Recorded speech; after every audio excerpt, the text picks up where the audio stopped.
শেষ বিড়িটা ফুরাইয়া যাইতাছে। মানে মানে অনেক রাত, পথ খুঁজতাছি আমি।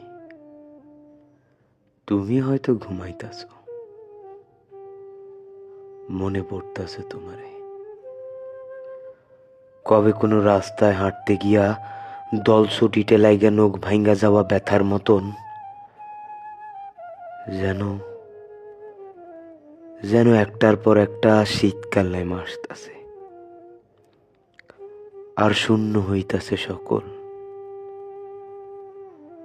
যেন যেন আশ্রয়ের খোঁজে সাইবেরিয়া থেকে উইরা আসা একটা পাখিরে রিফিউজি বইলা তাড়াইয়া দিবার পর পাখিটার ফেরার পথ খুঁজা পাইতাছে না। দুনিয়া বিপদ এমনই মাদার শোধ, এত বাড়ি যায়, তোমার বাড়ি যায় না, তোমার বাড়ি যায় না।